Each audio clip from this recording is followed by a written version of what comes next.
क्या आप बता सकते हैं कि ये क्या है?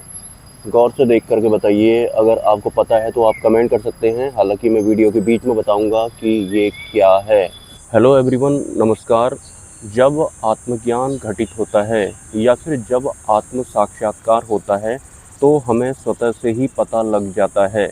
मतलब कि हमें किसी अन्य से पूछने की ज़रूरत नहीं पड़ती है कि क्या मुझे आत्मज्ञान हो गया है या फिर क्या मैं अपने आप से मिल गया हूँ, मतलब क्या मुझे परमात्मा का साक्षात्कार हो गया है। तो सिंपली अगर हमें आत्मज्ञान हो गया है या फिर आत्म साक्षात्कार हो गया है, तो हमें खुद से ही पता होगा कि हमें आत्मज्ञान है। और अगर हमें आत्मज्ञान नहीं हुआ है, मतलब हम आत्म स्थिर अगर नहीं हुए हैं और हम एक साधक हैं, मतलब हम मोक्ष मार्ग की ओर अग्रसर हैं, तो किस वजह से हमें आत्मज्ञान नहीं हुआ है, या फिर साधना के दौरान जब हम इस मार्ग पर चल रहे हैं तो हम क्या ऐसी गलती कर रहे हैं या फिर क्या इस तरह की मिस्टेक कर रहे हैं कि हमें आत्मज्ञान नहीं हुआ है। तो सिंपली जो कॉमन मिस्टेक, बेसिक मिस्टेक्स 99% लोगों के द्वारा की जाती हैं कि जब भी वो अ, आत्म साक्षात्कार की राह पर चल रहे होते हैं या फिर आत्म जागृति की राह पर चल रहे होते हैं, तो इस दौरान जो भी वो ज्ञान सुन रहे होते हैं या फिर जो भी प्रवचन वो सुन रहे होते हैं, वो सिर्फ ज्ञान इकट्ठा करने के लिए सुन रहे होते हैं या फिर अपने बुद्धि को संतुष्ट करने के लिए या फिर मन को तृप्त करने के लिए सुन रहे होते हैं। उन्हें नहीं पता होता है कि हमें आत्मा तक पहुंचना है, ना कि हमें बुद्धि को संतुष्ट करना है, ना ही मन को तृप्त करना है। तो यहाँ पर ध्येय तो सही है कि मुझे आत्म ज्ञान चाहिए या फिर मुझे आत्म स्वरूप होना है या फिर मुझे ब्रह्म रूप होना है। लेकिन इसके लिए जिन टेक्निक्स का प्रयोग मैं कर रहा हूँ, सपोज कि मैं सत्संग सुन रहा हूँ, तो मैं सत्संग सुन रहा हूँ तो सीधी सी बात है, जो ज्ञान होता है, ज्ञान का भी अहंकार होता है, तो सीधी सी बात है हमें नया नया ज्ञान सुनने को मिलेगा। तो उच्च स्तर का नया नया ज्ञान सुनने के बाद क्या होता है कि काफ़ी सारा ज्ञान इकट्ठा जब हमारे अंदर हो जाता है, तो उस ज्ञान को बताने की चाह हमारे भीतर रहती है। मतलब हम आत्म स्थिरता की ओर ना बढ़ के, मतलब हम चिंतन मंथन ना करके कि क्या मुझे आत्मज्ञान हुआ या फिर क्या मैं आत्म स्थिर होने की राह पर अग्रसर हूँ, या फिर मैं ज्ञान इकट्ठा कर रहा हूँ और उस ज्ञान के बल पर मैं तर्क वितर्क करने वाला बन रहा हूँ, मतलब मैं अहंकारी बन रहा हूँ।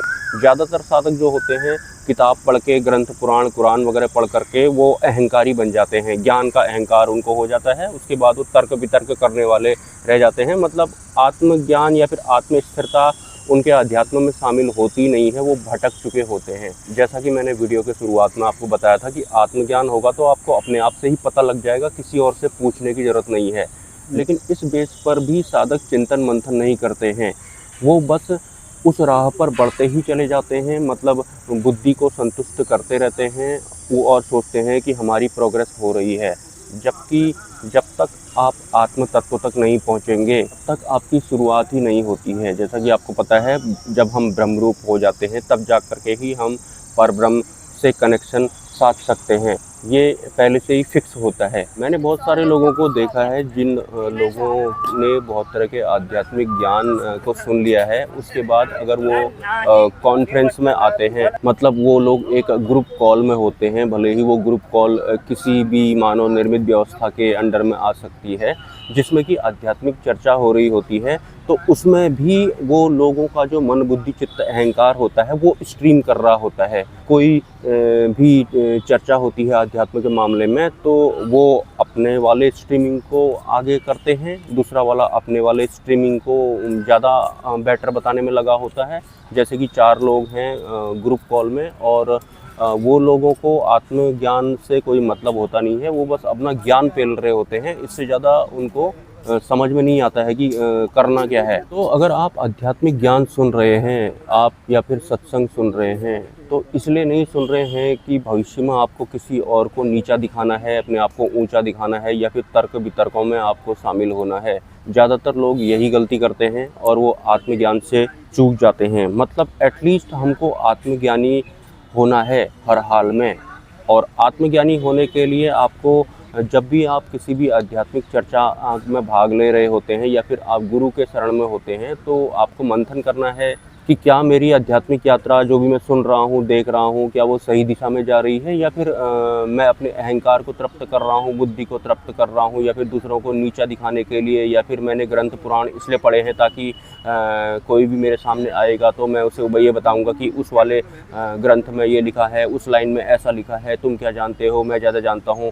इस तरह से ज्ञान इकट्ठा करके लोग भटक जाते हैं। ज़्यादातर मैंने ऐसे ही लोगों को देखा है अपनी इस आध्यात्मिक यात्रा के दौरान, जिन्होंने ज्ञान तो बहुत सारा इकट्ठा कर लिया है, लेकिन आत्मज्ञान के मामले में वो कहीं से कहीं तक नहीं है। मतलब उनको पता ही नहीं है कि अध्यात्म में आगे जाना कैसे है। ध्यान रखिए, एक साधक की आध्यात्मिक यात्रा तब से शुरू होती है जब से वो आत्मज्ञान में हो जाता है, और आत्मज्ञान हो गया है इसका पता आपको स्वतः से ही चल जाएगा। इवन गुरु से भी पूछने की ज़रूरत नहीं पड़ेगी आपको।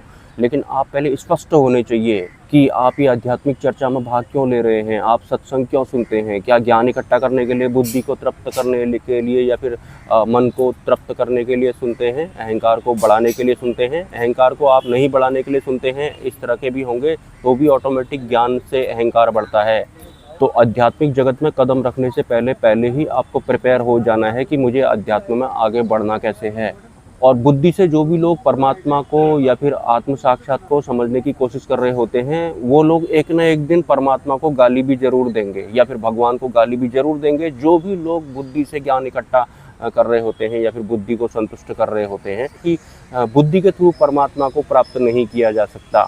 और अगर आप वास्तव में अध्यात्म में आगे बढ़ रहे होंगे तो एक दिन आपको पता लगेगा कि बिना समर्पण के कुछ नहीं होने वाला है।